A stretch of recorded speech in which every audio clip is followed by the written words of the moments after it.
Most people imagine bringing extinct animals back as one of science's greatest victories. A woolly mammoth walks across the snow again. A dodo returns to a tropical island. A saber-toothed cat opens its jaws for the first time in thousands of years. A second chance for animals that disappeared before we could save them. But there is one problem. Bringing an extinct animal back to life is not the same as bringing its world back with it. And without that world, the animal may have nowhere to belong. When people hear the term de-extinction, they usually think the hardest part is de-no. Scientists would need to recover damaged genetic material and use living relatives to rebuild something similar to the original species. But even if they succeeded, the real problems would begin after birth. Every species evolves inside an ecosystem. It depends on plants, animals, climate, bacteria, and seasonal patterns. Remove enough connections, and the species may no longer survive. Consider the woolly mammoth. Mammoths once roamed vast cold grasslands, but forests have expanded. Cities and farms cover large areas, and many species that lived beside mammoths are gone. So where would a revived mammoth live? Could it migrate? What would it eat during winter? How would it react to modern diseases? The dodo would face the same problem. It evolved on Mauritius without large land predators. Then humans arrived with hunting, habitat destruction, rats, and pigs. Bringing the dodo back without removing those threats might simply bring it back to die again. Extinction is not only the loss of an animal, it is also the loss of its relationship with the environment. Once that relationship is gone, reviving the body may not truly revive the species. Suppose scientists created several healthy animals. Would they behave like the originals? Not necessarily. An animal is more than its genes. Elephants learn migration routes from older elephants. Wolves learn to hunt from the pack. Birds learn songs from other birds. Now imagine a baby mammoth born without a mammoth herd. There would be no adults to teach it where to travel, how to communicate, or how to respond to danger. Scientists might use elephants as surrogate parents, but elephants are not mammoths. A revived mammoth might have the right body, but none of the original culture. It would be part ancient animal, part modern experiment.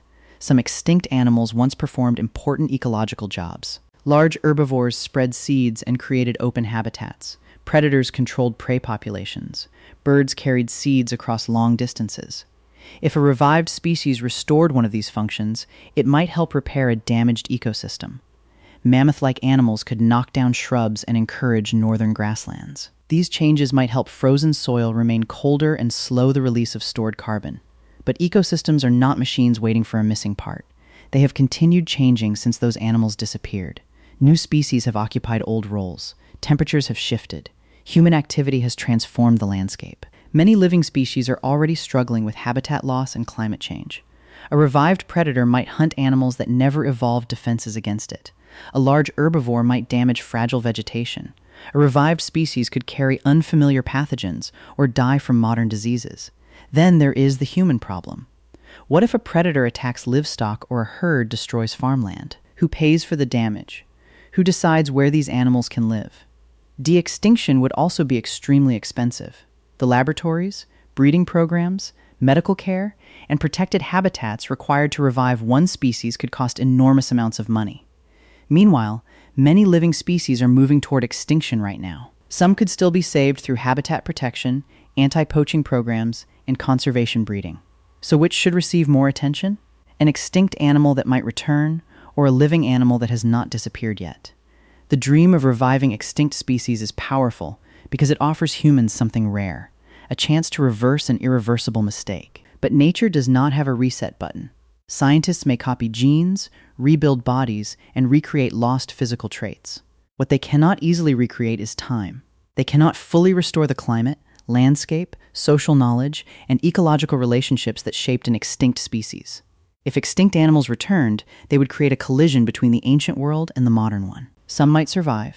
Some might help nature. Others might suffer, disrupt ecosystems, or spend their lives inside human-controlled reserves. And perhaps that is the real lesson.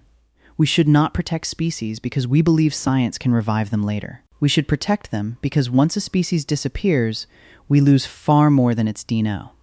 We lose its behavior, its relationships, its history, and its unique place in the living world. We lose a piece of Earth's memory, and no laboratory can perfectly bring that back.